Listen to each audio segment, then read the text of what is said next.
How to save tomato seeds. Here's what you'll need.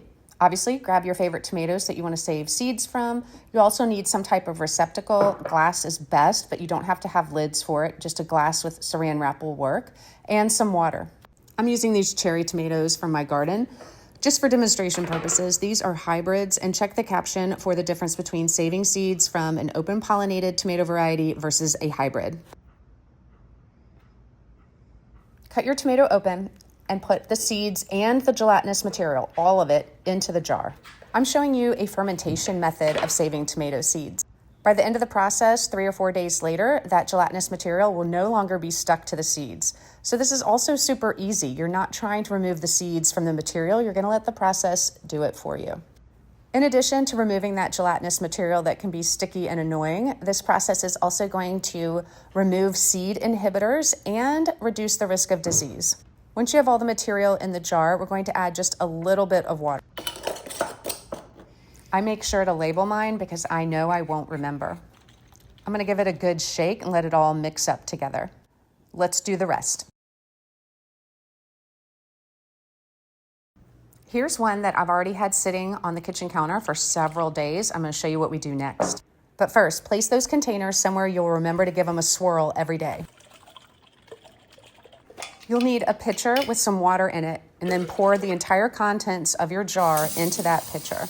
Make sure you rinse out the jar for any seeds that are stuck to the sides. Healthy, viable seeds will sink to the bottom. You can carefully pour off all that junk. And I should probably warn you, it's not gonna smell fantastic. Once you've poured off the majority and you're not at risk of accidentally pouring seeds out, let's add more water, swirl, and repeat.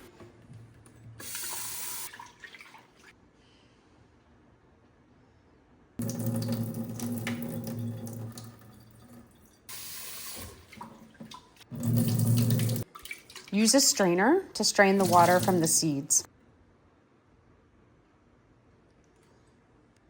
I'm going to tap the strainer on top of a paper towel just to try and get any excess water out.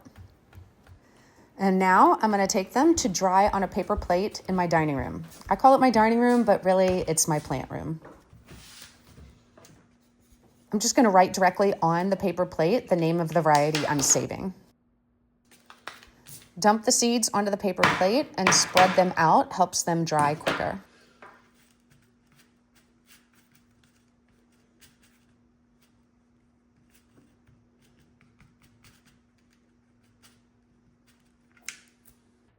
It's always important to store your seeds in a cool, dry place. I like to purchase these tiny coin envelopes and then use a custom stamp. I just think it's fun and cute, especially when I'm gifting seeds.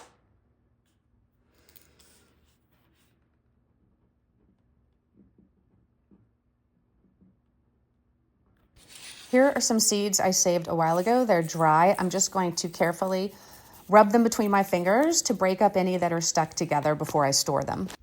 It's easy to fold the paper plate in half and use it as a funnel to get the seeds into whatever envelope you're storing them in.